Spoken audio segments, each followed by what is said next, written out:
What's going on, y'all? Ray MTG Foil Commander, and today, since my channel's named MTG Foil Commander, we're gonna do a Commander deck tech, and I built this one around Halloween. My Commander's in a green sleeve, and all the rest of the cards in orange, because it's a pumpkin. But anyway, this is also red and green. It's uncommon. Grimgully the Generous. And I have another gruel colored commander in uncommon that I will show you later on in another deck tech, but I love taking uncommon commanders and taking down the biggest threats, the biggest decks, the $2,000 decks, whatever. I think it's hilarious, and I think maybe I spent, possibly maybe 50 to 80 bucks on this deck. It's pretty amazing. I've taken out decks like Meldrotha, Giora, like all kinds of different high level decks, and it really pisses people off, especially when they're like hardcore, I'm used to winning all the time type of players. Those are my favorite. Anyway, so let's get to it. Each other non-human creature you control enters the battlefield with an additional 1/1 counter on it. And obviously we're gonna have less humans because we want this to kick off, right? And I'll kind of get into it. Before I do that, I wanna talk about the lands. So I play 3 non-basic lands. I play Rootbound Crag, pretty much because it's sign, and I got a foil Castle Embereth, full art, and a Tranquil Thicket. And I put this one in here because, cycling, just in case I have enough lands, I have the ability to draw another card. And the rest are all just basic forest and mountains. And I'll tell you why. The name of the game of this deck is damage. You want to do as much damage as early as possible so that you can finish your opponents off in a rush at the end.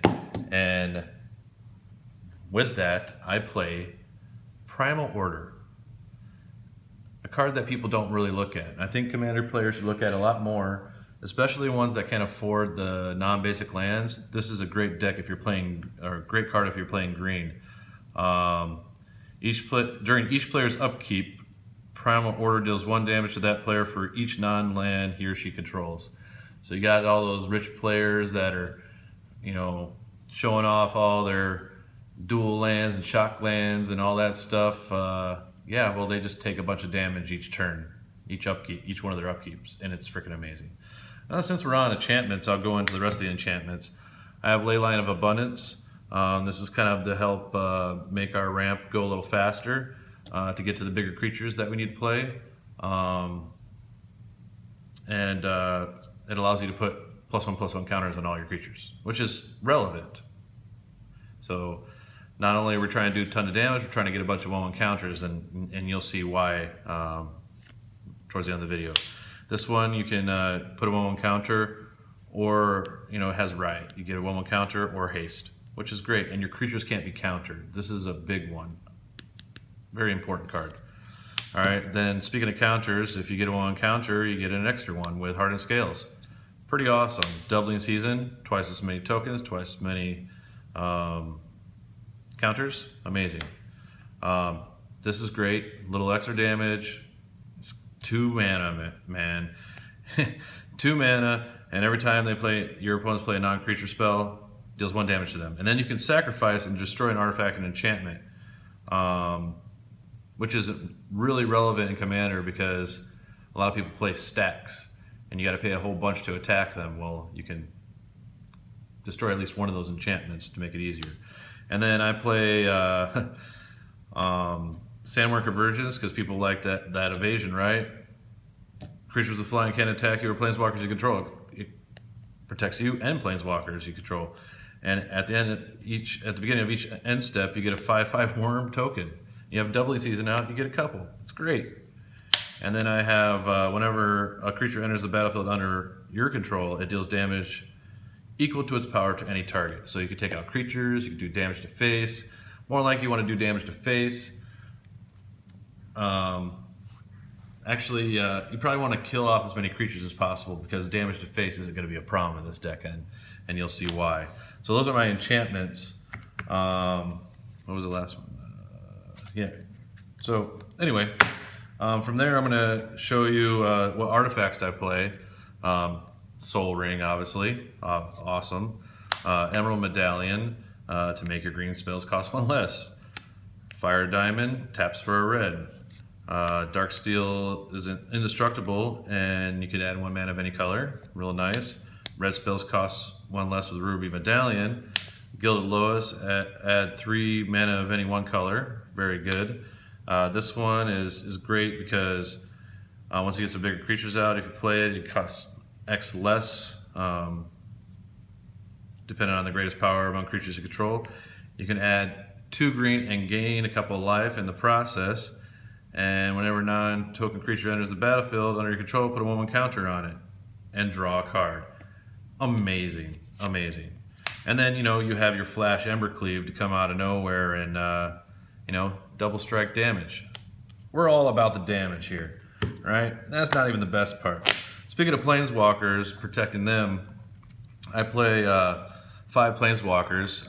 Nisa the Shakes the World, because sometimes you just need to turn your extra lands into a creature for a blocker. If you get to the ultimate, you can take all your forest out and put them on, and you're golden. You have all the land in the world, right?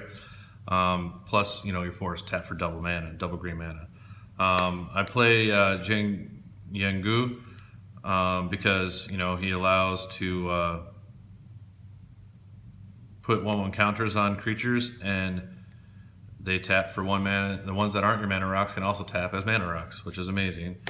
Domri, I play this Domri because he gives you extra mana for creature spells. Your creatures also get +1/+0, and you can make them fight other creatures if you need that removal. Vivian, I pretty much play her to, artifact, enchantment, and flyer removal. Yay. And then I play this guy because you get more mana to cast creatures and do riot, and you can search for creatures as well. So that's pretty cool. For getting started at the beginning of the game, for our mana creatures, I got Line War Elves, Paradise Druid, Hexproof, handy, Wood Elves, great, Incubation Druid, and I got Oracle Madrya to play extra lands, and my Wayward Swordtooth to play extra lands. I added the Managorger Hydra and the Wildborn Preserver because you could just pump these up with counters like crazy. Seaborn Muse is amazing because you can tap out all your mana on your turn, and then at your opponent's upkeep, you untap it all, and boom, you got that money for those spells again, right? And I got Yorval, more counters. Atali, I play Atali in every single red deck I own because, come on. You get to cast spells for free when it, gets that damage in. I got the Krenko because counters again. I got my Omnath, Locust of Rage, because, damage plus landfall triggers to make 5/5 elemental creatures. Colonial Hydra, counters. Then you got this guy. I love Stalking Vengeance. 1 is a 5/5 with haste. I know it costs 7, but when another creature you control is put in the graveyard from play, it deals damage equal to its power to target player. So the name of the game is damage, right? It's great. First Oak Giant, other creatures you control, when it comes into play, can tap to do 2 damage to target creature or player. Another removal. And this one also has persists, so I'm going to put that aside right here for a second. All right, then we got Mina and Den. You can play additional lands as well, but you can also return them to the owner's hand, which allows you to do multiple landfalls. Questing Beast, just amazing. Haste, Death Touch, Vigilance, and can't be blocked by little tiny tokens. I like it. Carnage Tyrant, Trample, Hexproof. I'm trying to keep some big creatures on the board. Siege Gate Commander, you make some tokens. You can make even more tokens with Doubling Season. Dorbrand, more damage with red creatures and red spells and stuff like that. Amazing.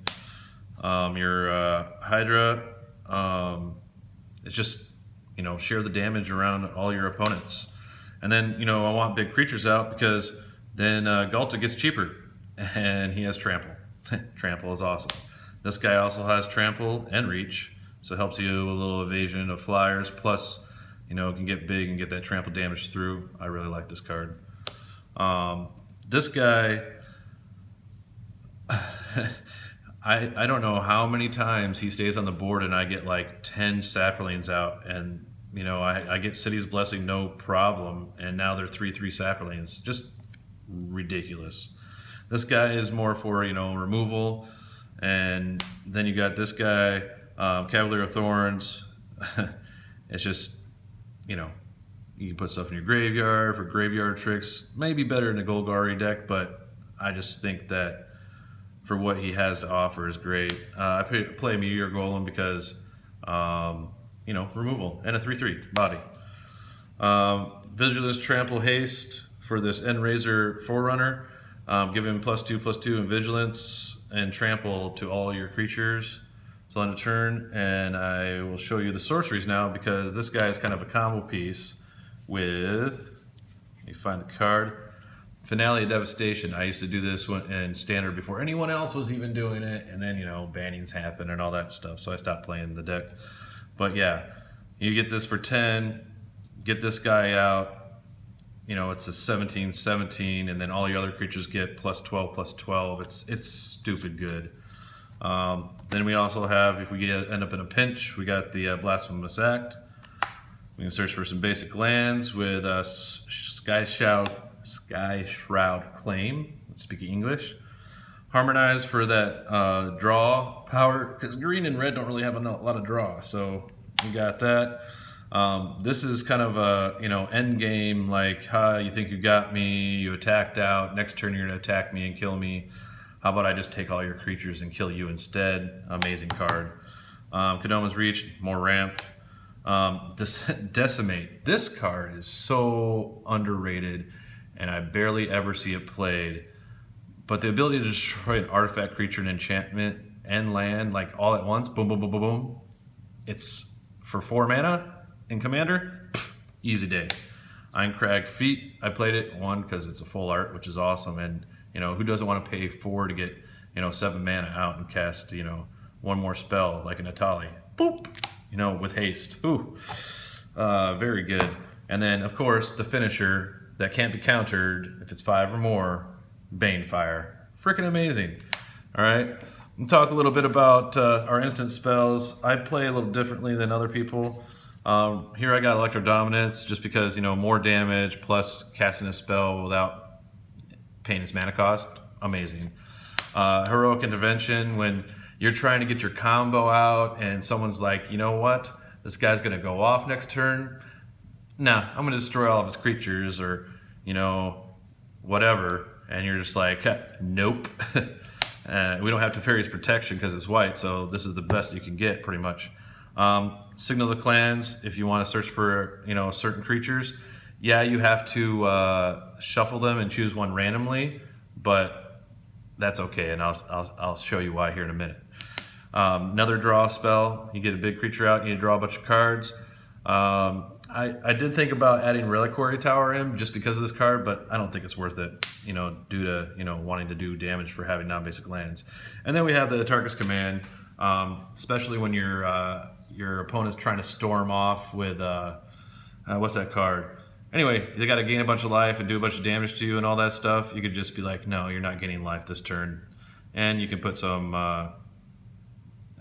you can give all your creatures +1/+1, or put another land in, do 3 damage, whatever. And the most important one there is stopping your opponents from gaining life. All right, so let's move on to Grimgully, Firestoked Giant. Grimgully is very important to have out on the field, okay? For our persist creatures, we have Firestoked Giant, Lesser Manticore, we have Flayer of the Hatebound with Undying. We also have Thunderblust,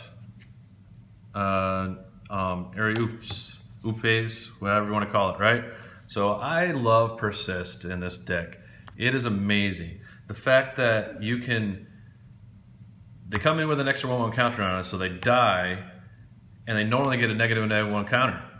But since Grimgully's out, they come in with no counters. So the persist cycle is over and over again. Every time they die, they just come back as normal, which is amazing. And I'll tell you why. Alter Dementia is one combo piece. You can sacrifice a creature and your opponent, pretty much mill your opponent out, right? And I kind of have Altar of the Brood in the deck as a, double that up, get crazy with it, because your creatures keep coming back. They keep milling one, and then you sacrifice them. They mill 3, 7, 4. It just gets ridiculous, right? So that's one combo piece. But a lot of times you'll end up in a pinch where someone has an Eldrazi that makes them shuffle their library or graveyard in their library and all that stuff, and it's kind of a pain, right? So we have Blasting Station for that, and Goblin Bombardment. So you pretty much just keep sacrificing your creatures and doing damage over and over again, and they come back because they have persist, like boom, boom, boom, boom, boom, boom, boom, and you do infinite damage and kill everyone, and everyone's pissed at you because your $80 deck killed their $2,000 deck, and it's freaking amazing. So if you get a chance to build this guy, I recommend it. Grimgully the Generous should be Grimgully the Genius, because he is an amazing commander. As always, please like and subscribe, everyone. Tell your friends and share my channel. I would greatly appreciate it. And as always, peace out.